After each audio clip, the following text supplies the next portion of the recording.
Occasion ఏదైనా location ఎక్కడైనా తెలుగువారి వేడుక అంటే ఆలివ్ మిఠాయి ఉండాల్సిందే. మిఠాయి అంటే ఆలివ్. పహల్గామ్లో ఉగ్రదాడి అనంతరం భారత్ ఆపరేషన్ సింధూర్తో ఉగ్రవాదులకు దిమ్మ తిరిగే షాక్ ఇచ్చి ప్రతీకారం తీర్చుకున్న విషయం తెలిసిందే. భారత సైన్యం ఆపరేషన్ సింధూర్ పేరిట ఉగ్రవాదులపైన విరుచుకుపడింది. పీఓకేతో పాటు పాక్లోని ఉగ్ర స్థావరాలపైన భీకరమైన దాడులు చేపట్టి 9 ఉగ్రవాద స్థావరాలను పూర్తిగా నేలమట్టం చేసి ఉగ్రమూకలను పెంచి పోషిస్తున్న పాక్కి సరైన బుద్ధి చెప్పి భారత ప్రతీకారం తీర్చుకుంది. భారత సైన్యం చర్యతో ఇప్పుడు భారతీయులు అంత హర్షం వ్యక్తం చేస్తున్నారు. సినీ రాజకీయ ప్రముఖులు సైతం ఇండియన్ ఆర్మీ ధైర్య సాహసాలపైన ప్రశంసలు కురిపిస్తున్నారు. తాజాగా టాలీవుడ్ ప్రముఖ డైరెక్టర్ రామ్ గోపాల్ వర్మ సైతం తనదైన శైలిలో సెటరికల్ గా స్పందించారు. ఇంతకు ఆయన ఏమన్నారో ఓసారి చూద్దాం.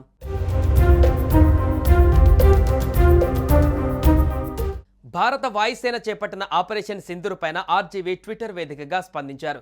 పహల్గామ్ దాడిలో ఉగ్రవాదులు ఒక మహిళ భర్తని చంపి వెళ్ళి మీ మోదీకి చెప్పు అని అన్నారు. ఇప్పుడు ఆ మహిళ నిజంగానే మోదీకి చెప్పింది అంటూ ఆర్జీవీ తనదైన శైలిలో సెటరికల్గా రాసుకువచ్చారు. ఇదే ట్వీట్ ఇప్పుడు సామాజిక మాధ్యమాలలో కాస్త వైరల్గా మారుతుంది. చిరంజీవి, ఎన్టీఆర్, అల్లు అర్జున్, సాయి ధరమ్ తేజ్ లాంటి ప్రముఖులంతా కూడా సైనికులకి మద్దతుగా తెలుపుతూ సామాజిక మాధ్యమాలలో పోస్టులు చేశారు.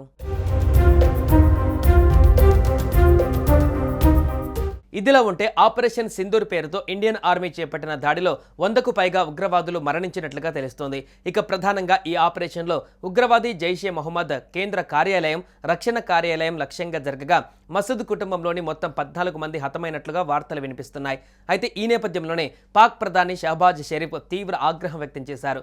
భారత్ జరిపిన ఈ దాడికి ఖచ్చితంగా ప్రతీకారం తీర్చుకుంటామని హెచ్చరించారు. ఈ యుద్ధాన్ని మేము చివరి వరకు తీసుకువెళ్తాం.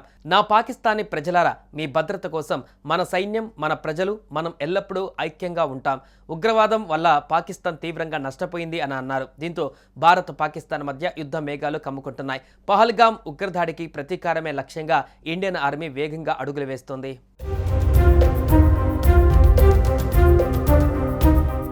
సుమన్ టీవీలో మీ పర్సనల్ అండ్ బిజినెస్ ప్రమోషన్స్ కోసం కింది నెంబర్కి కాంటాక్ట్ చేయండి.